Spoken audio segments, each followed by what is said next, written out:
Hey everyone, welcome to Princess Gay. I'm your host Connie, and today we are here with the Ghost of Molly McGee Season 2, Episode 3. And yeah, that rhymes. um, I was originally going to do this a little later in the week, but I decided I couldn't wait. It's like, I'm sticking to one a week, but I think actually doing them on Mondays is probably a good idea, just because it's like that way it's like we get to them right away in the week, and then the rest of the week we can fuck off with everything else and get excited about the start of the week again. It's the best thing I can hope to do at this point. So, yeah, I'm excited to see what more we have going into this season. We've got some good Libby stuff last time, with her continuing to be quite awesome. We got a little bit more with the Chens, which was a little surprising still. I don't know. I feel like they shouldn't have too much with them right off the bat. They should build up to it throughout the season if the finale is going to focus on that, which it seems like it's going to. Unless they're going to resolve this by the mid-season. If they resolve this by mid-season, that, I don't know, it feels like it almost could be rushed. But we'll have to see. We'll have to see how it's handled. We also got a good Daryl episode last time. That really, really did well for his character. Because it's like, I liked his character already, but that episode really, like, added some depth to him that, in my opinion, was kind of needed. And I expected him and other characters to get more depth this season. And I expect to see more of that as we go along. So it's not necessarily a surprise. It's just, it was very nice to see.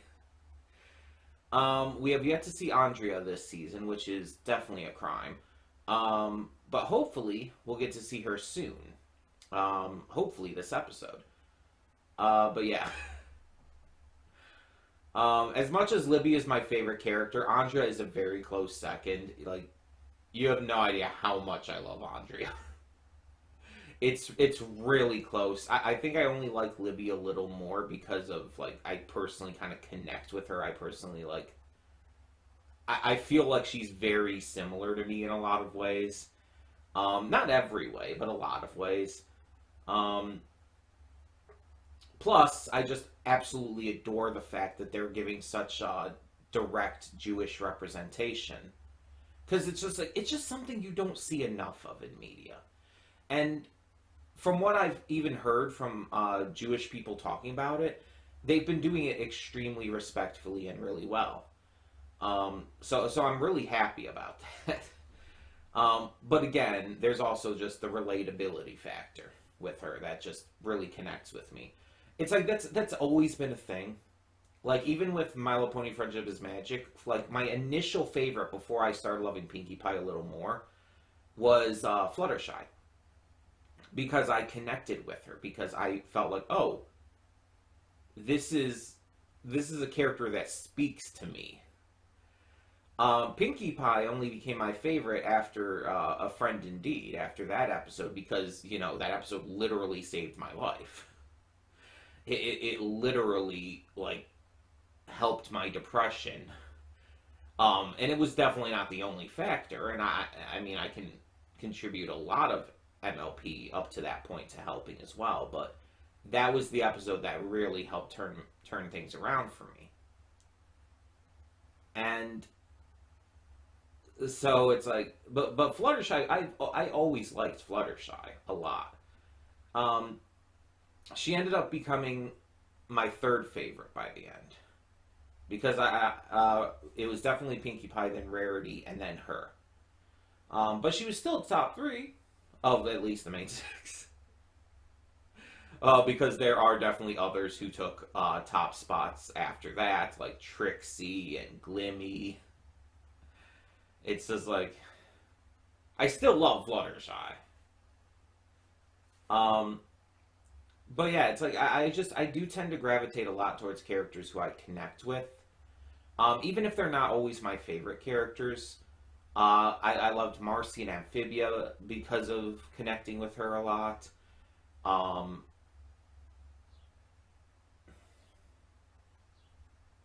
Luz, I guess, is probably the closest I would connect to in the Owl House.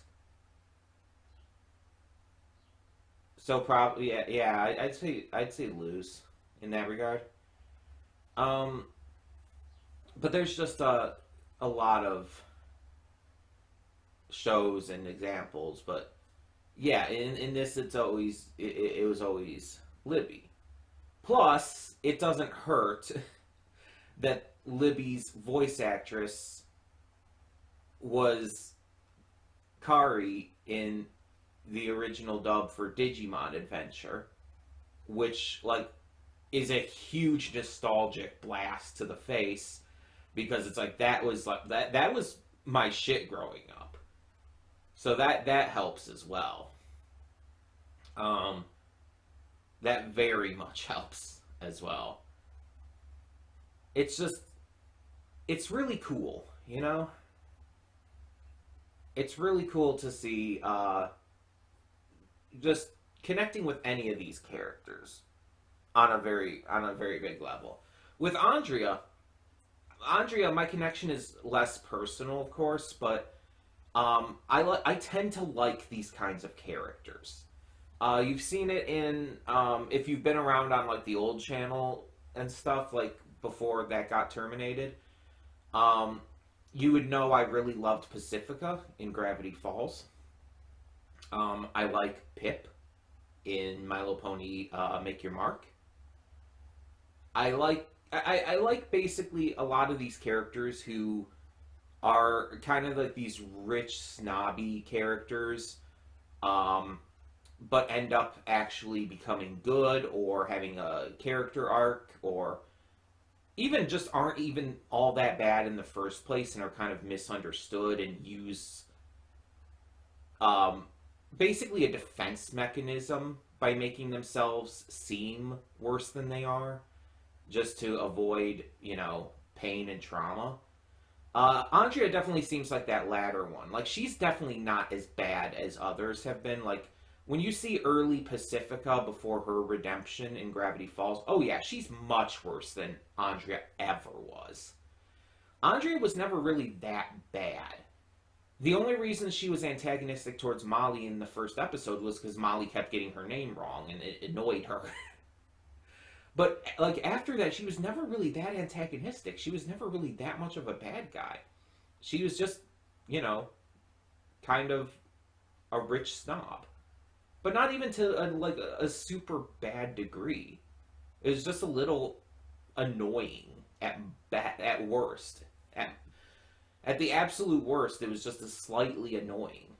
But the thing is, she's so entertaining and charismatic and funny that, at least for me, she doesn't come across as annoying. She just comes across as fucking hilarious. Like, everything she does is just amazing. And it's just like... And then you see, like, the theme song Takeover. The Most Fab Andrea show. It's like... if I wasn't already won over, that would have won me over. It was so fucking hilarious. Like, I was mesmerized by that when I saw that. I think the reactions on the channel. It was so good. It was so funny. There were so many good jokes in it. But it's like even the VA for Andrea was just going ham and just having a blast. It's like that would be, you could tell that character has to be fun as hell to play. And so it's like even at the end of season 1 when you see Andrea like basically save the day for the McGees, it's like it doesn't come out of nowhere because again, she was never really that bad. Also, Molly saved her skin earlier in the season, so kind of turnabout is fair play there. She was just like paying her back for helping her. But again, Andrea's never been that bad. So I think even if Molly hadn't helped her earlier in the season, I think Andrea probably still would have done that. And yeah, she hides it behind the entire social media thing, behind the entire um, hashtag metaphor joke she made with the geodes. But it's like, you know that she actually wanted to help them. Like, it's been made very clear that because of her parents being super um, neglectful towards her, that she really has never had the opportunity to be genuine with anyone.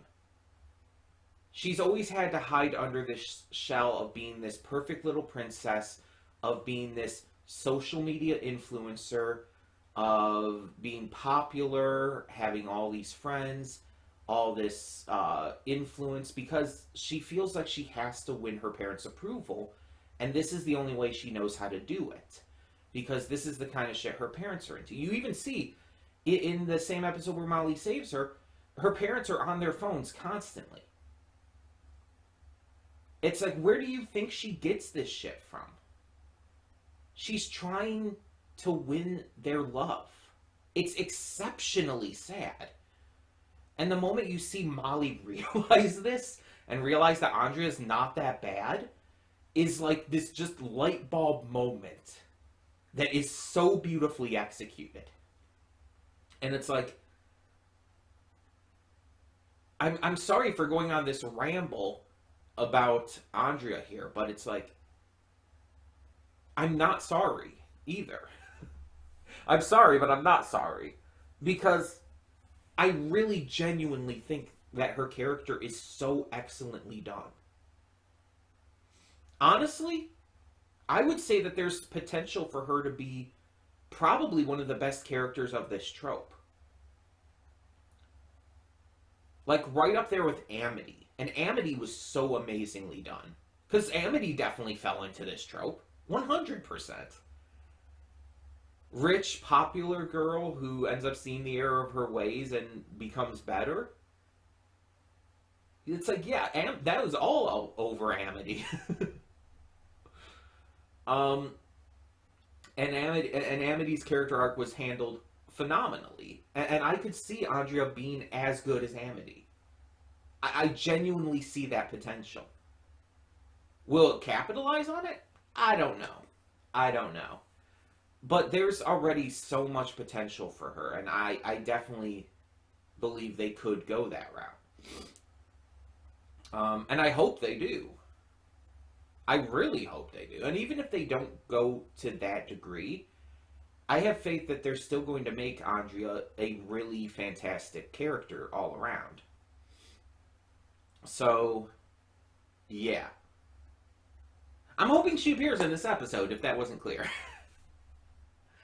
Also, I'm hoping we get some more good songs. Like, the songs we've gotten so far this season have been good, but none of them have really stuck out to me. There were so many great songs in Season 1, and I know it's still early. We've only seen 2 episodes this season so far. But none of the songs we got in the first 2 episodes really stuck out to me as much. So I'm hoping that we get some more as we continue along in this season. I also just want to see just more of the other characters around town that we've met. The one woman from the nursing home, I can't remember her name, but I want to see more of her, for example, maybe more of the mayor, and so on and so forth. Just these characters who are just filling up the town and making it feel like, a community. It's like they're putting forth effort into making even these like small side characters mean something to this series. And I have full faith that they're going to continue to do that in this season. And I hope they do. So anyway, yeah. Enough rambling about all of this. We've gone on for like almost 15 minutes now. Let's just get this going. When the screen fades to black, pause this redirect and go to the description below. Follow the link to the reaction, and after you watch it, come back here to the redirect and resume play. Because after it fades to black and then fades back in, everything from that point forward will be our afterthoughts. And will contain spoilers to the episode. For some reason that sounded wrong to me. But will contain spoilers to the episode. So, that being said, thank you so much for tuning in, and I will see you at the reaction. And we are back, and we'll begin with spoilers in 3, 2, 1, now. So, that was very clearly meant to be super brief and quick. It was like very quick how that was presented. And that was clearly the intention. I think that we are going to learn more in this season about Scratch's pre-Ghost life. And it kind of raises a bunch of questions, too. Because that didn't seem like it probably would have been too far in the past. If the current day in the show is equatable to the current day in real life, sometime like in the 2020s,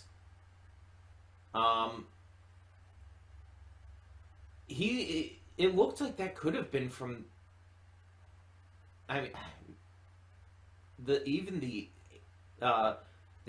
the 90s, even the 2000s. It's like nothing in there like really like looked that old.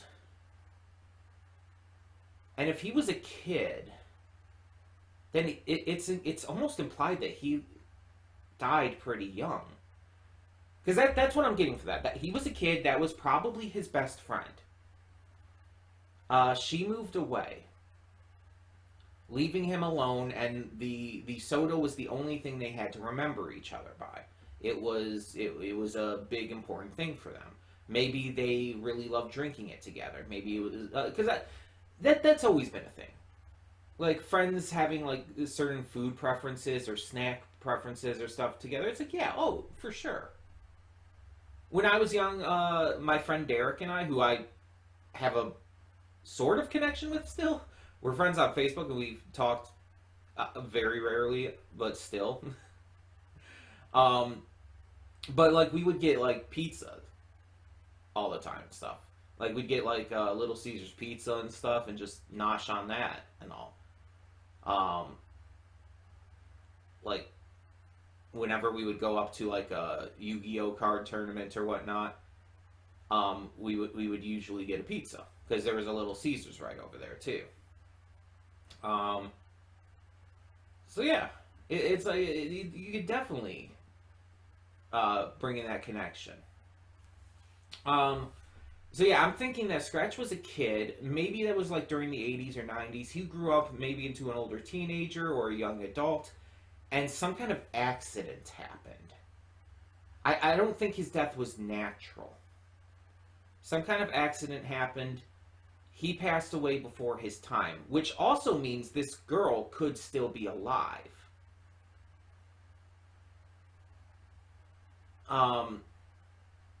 Which the idea of Scratch and her maybe reuniting would be honestly an amazing storyline to work with. You can tell because of how quick this was, how sudden it was, and how big of a deal it was clearly painted to be. This is not something that's just going to be forgotten about. This is going to be brought back. This girl specifically is definitely going to be brought back. We don't know how old she's going to be right now because we don't know how long it has been since Scratch died or since that specific memory happened. But yeah, it's like it raises a lot of questions. And in a very, very good way. A lot of the episode was just fine. Like with the entire heist thing, it's like it was good. I enjoyed it. It was funny, but it's like it wasn't like anything special. It was definitely the aspect of Scratch's memories and his past pre-Ghost. Those were definitely the biggest appeal of the episode and made it as a whole better than just good. It needed that extra something to kind of build it up into a great episode. Because again, it would have still been good, but just good otherwise. So I'm glad that that was all connected in such a good well done way. um, Libby was great in it. Daryl was kind of a little shit, like with the entire code names thing. It's like, oh, come on. But yeah, yeah. No Andrea. Um, Still no Andrea this season so far. We're 3 episodes in, and no Andrea. Listen, I know based on the opening, clearly Libby's gonna have more of a part this season. Jeff is, even though he's like vaguely barely appeared this season so far. He's apparently gonna have a bigger part this season too. Andrea's not in there in the same way, so it's like I get that she's not as big of a character right now, but god damn it, I want her to be. Well, again, she be in the opening too.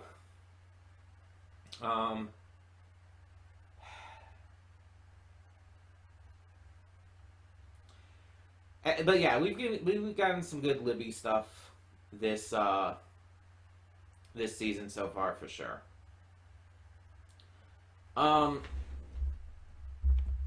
And then yeah, I had to look what the first half of this episode was, what the first segment was, because I honestly forgot. I was like the big reveal at the end of this episode completely took my mind off of what happened in the first segment. Yeah, so in the first segment though, Sharon is finally trying to get to her painting, and she's having trouble with it because the blank canvas and everything, and just the pressure of finally getting to this is just too much for her. It's scaring her. She's worried she won't live up to her dreams. Realistic fears. So she's trying to do everything she can to get out of it, and Molly and the rest of the family, and reluctantly Scratch, even though he wants to, pose like a French girl for her. It's like, yeah, they're trying to keep her from distracting herself. But eventually she does reveal to Molly her fears, and with some unintentional help from Scratch's butt, the canvas is no longer blank, which gives her the needed motivation and confidence she requires to start really painting. It was definitely the fact that it was blank before, just the pressure of getting that done that was getting to her. I definitely get the idea of this for sure. Again, while I've never really painted that heavily, it's like I have done some character art and everything as I've shown on the Discord and Twitter and whatnot. And one of the big things for me is that I am always afraid that I won't do well, and some of them I don't think I have, especially looking back on them. But then there's other character arts I think I do really well on. So it's like I get conflicted, and I do tend to get scared to do new ones. I haven't actually done any art in quite a while because of that. It's just I'm afraid to get to any more. Not to mention it does take quite a bit of time. And I get weird about that sometimes. But yeah. It's like it's a totally understandable fear on Sharon's part. But the fact that she did end up being able to get to it, it's like that's good. It's like that's better than me a lot of the time. And yeah, Scratch kind of did unintentionally help. He's kind of going for it, taking the credit, but hey, it's like it was very much unintentional. Also, like the focus on his butt, it's like he's a ghost. He doesn't really have a butt per se. But it like focused on him having like this bouncy butt, and it's like, what even? What the hell even? I think they've done that kind of joke before, like in season 1, but still. it's just like, I don't want to think about Scratch having an ass. I don't know why, but it's weird to me. Like, I think it's because of how Scratch looks. Because of his shape and everything. It's just like the idea of him having an ass weirds me out. So, yeah. But the first segment wasn't anywhere near as good as the second. It was okay. I had no issue with it. It's not like it was bad or boring or anything. It just wasn't as good as the second segment. The second segment was much better. Again, even without the memory part, it was honestly better. But with the memory part, it was much better. The memory part really made that episode, or that segment. And I'm now I've got to wait like a week for another one, and it's like, ah. I could get I could get to them ahead of time, but again, I don't want to have to wait multiple weeks for more after that. Because if I got to the rest of the other two episodes now, or not necessarily this moment, but this week or something, then I would have to wait like what 3-4 weeks? I don't know math. 3-4 weeks, something like that, for more episodes anyway. It's like instead of just doing one a week, it's like I have to wait a week, but then I still get more episodes. And it's like I could record them and put them up later, but that doesn't solve the problem. Because even if I recorded them all ahead of time and then just uploaded them later, it's like that doesn't solve the problem. That just means that, the reactions on the channel won't be spread apart as much. But my viewing still will be, and that's the thing I'm more worried about. So I have to stay strong. There's other stuff we're reacting to on the channel I can get to. I have to stay strong. I just wish as many people were reacting to this series as Amphibia or Owl House, because then at least I could watch reactions, and that would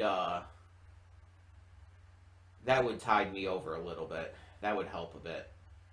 I'm gonna have to be strong. Monday's probably the best day to keep doing them, but yeah, at least for the time being. I just wish they didn't do this. Like, the fact that they released 5 episodes at once like this, but then you have to wait like 5 weeks to get more, is absolutely fucking ridiculous. Because they released them 5 at once on the app, but then on the channel, they're releasing weekly. It's like, what the fuck?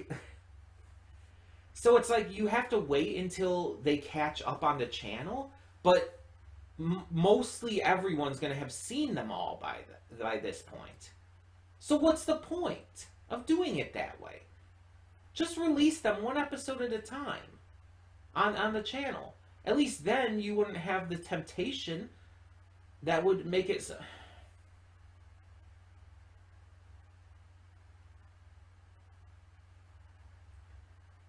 And I know this is a bigger problem for me as a reactor than it would be for like just regular person watching it, because then it's like they just binge through the 5 episodes and just do other stuff in the meantime. But as a reactor, it's like I do want to not have that break. My mind is kind of shaped by that to a degree. I don't want to have that break in between. And that's also just a personal thing too. It's like I would rather just have weekly uploads than have to wait forever, which is why I hate that this series, especially with season 1 so far, has had just insane hiatuses, just stupid hiatuses. Because it's like at one point, like the second half of last season, it came back for 3 episodes and then went on hiatus again. Because Disney Channel does not know how to release their shows, apparently. It's not that fucking hard. Just release them weekly. I'm sorry, I'm getting heated about this. I'm getting weirdly heated right now. Disney just loves to fuck up their shows. Like we just got to acknowledge that. The release schedules, just canceling really popular shit. It's just, it's insane to me.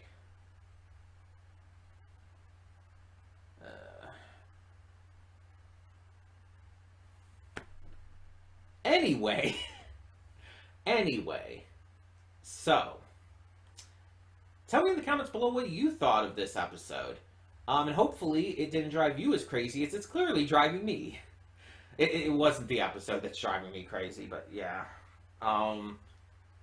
Hopefully we get Andrea soon. Either way, yeah, we're going to have to wait a week now. Let me know your thoughts down below. For now, I'm Connie and I'm signing off. See y'all next time.